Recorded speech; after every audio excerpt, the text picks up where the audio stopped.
That was a tough match, close battle. Can you please talk us through the match? Yeah, I think, I mean, I did a lot of things well in the match, especially the first two sets. I think I executed on a lot of the harder things that I wanted to do, and kind of almost let it get away from me on maybe some of the things that should be a bit easier to do. I guess I was being very aggressive, returning, hitting balls from the ground, and then I'm obviously doing that to get balls that are a bit shorter. Sometimes I can, pull it on a forehand and look to get a ball that I can really attack with my forehand. And I think a couple big points, I did that, hit good returns, hit deep balls, had the ball that I wanted, and just either didn't do enough with it sometimes. And, he plays incredible defense, anticipates well, passes well. So, I have to make sure that, those putaways are taken care of. So I think, some big points I just wasn't as clinical with, like, the short put away balls as I would have liked to been. And like I said, I think that's the harder thing to do, is to get to that point in general, because the last couple of times I played him, especially in Saudi, I don't even get a look at those type of balls. He is kind of just always on offense, and I don't even get a chance to get the balls to attack. But yeah, today I did, and I just wasn't, like, clinical enough in finishing some points on some really big points, I think.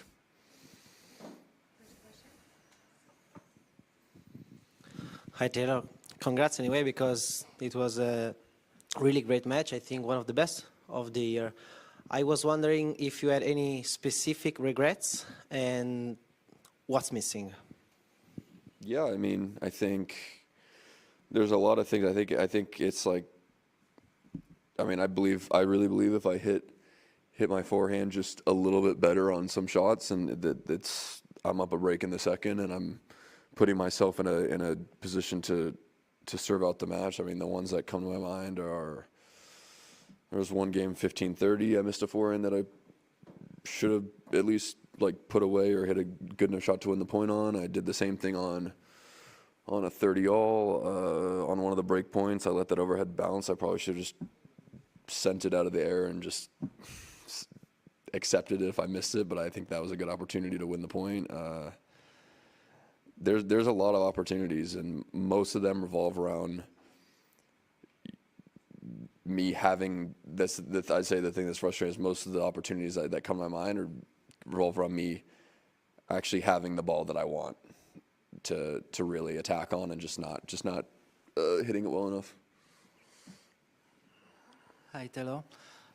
You said that if you could hold your serve, it's going to be a match.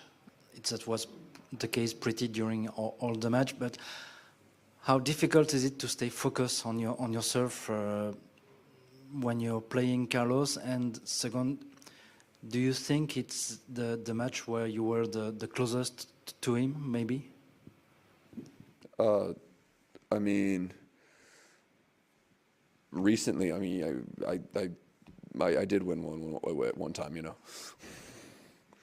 but yeah, I mean, out of the last two matches, yeah, like, I felt like when I played him in Saudi, I didn't even have like I said, I didn't really even have a chance. Like, I wasn't ever getting looks in that match to be aggressive, to pull the trigger. He was just always in control, and a bit like that in Tokyo as well. So obviously, yeah, the first two sets of this match, I felt like I was getting a lot of opportunities, and that was because I was returning really well, returning really aggressive.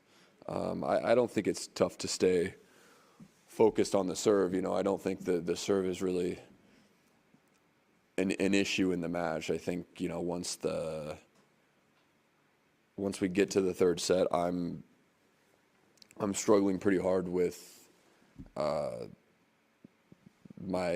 knee tendinitis. It starts to, have to play back-to-back days, and then I'm playing such an explosive match. I feel like it gets a little bit tough to like bend my knee on my serve once we get like that late into the match. So that is what it is. I can't really do much about it, but yeah, the first two sets I think I did an incredible job serving and returning, and I gave myself all the chances I could possibly ask for the first two sets. Just on that point of those first two sets being so close, and when it ended up going into a third set, was there I mean, not that you didn't stop trying your best, but was there an element of total frustration and a bit of a letdown or feeling a bit flat or anything like that with the third set?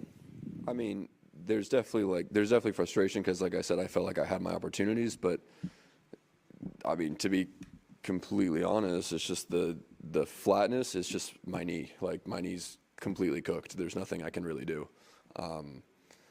I've been dealing with it all year. I've had tendinitis all year long. It didn't start to become a problem in my actual tennis matches until around grass court season, kind of after grass court season. Up until then, I would only ever feel the pain after cooling down, after being done. It was never an issue, and then that's when I started feeling it during matches. And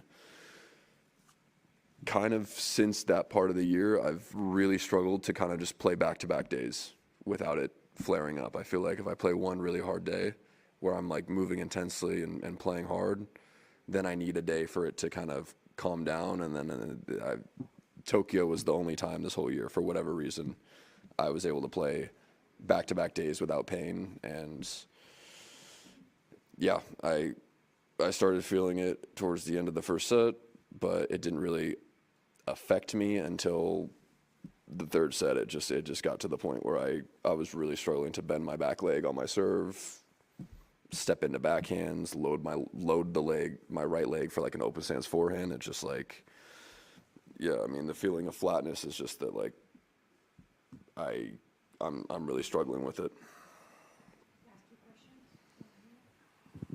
Hi. I don't know, you probably said something that is already an answer to my questions, because I'm not sure I understood everything you said.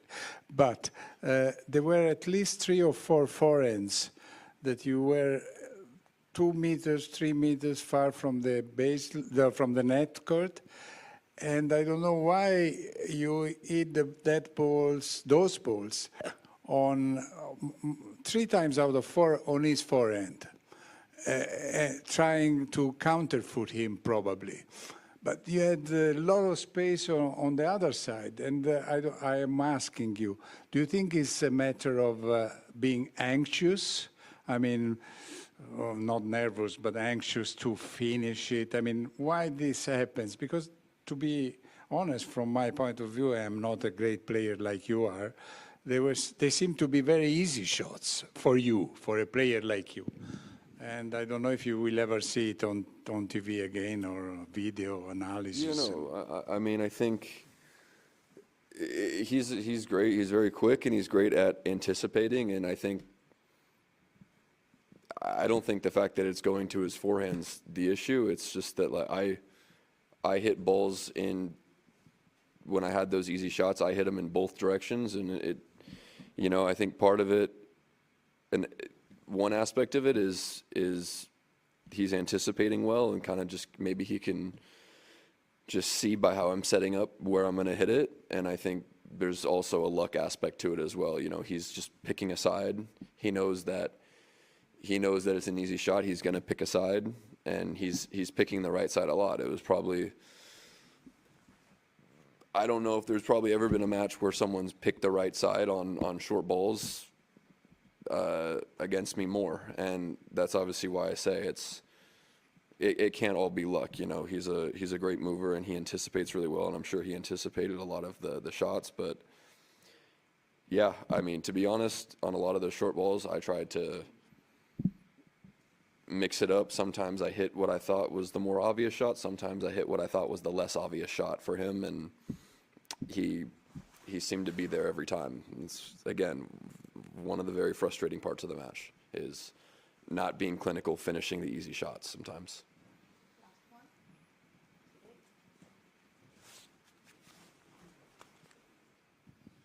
Hello, Taylor. Back at the problem you mentioned that create a pain when you bend your knees when you play back-to-back matches, if I understood well.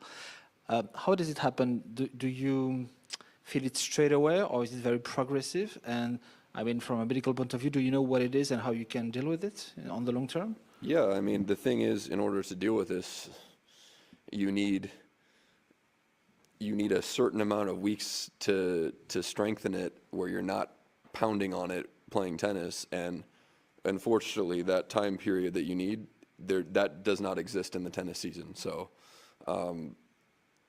obviously, as you can see, I'm playing.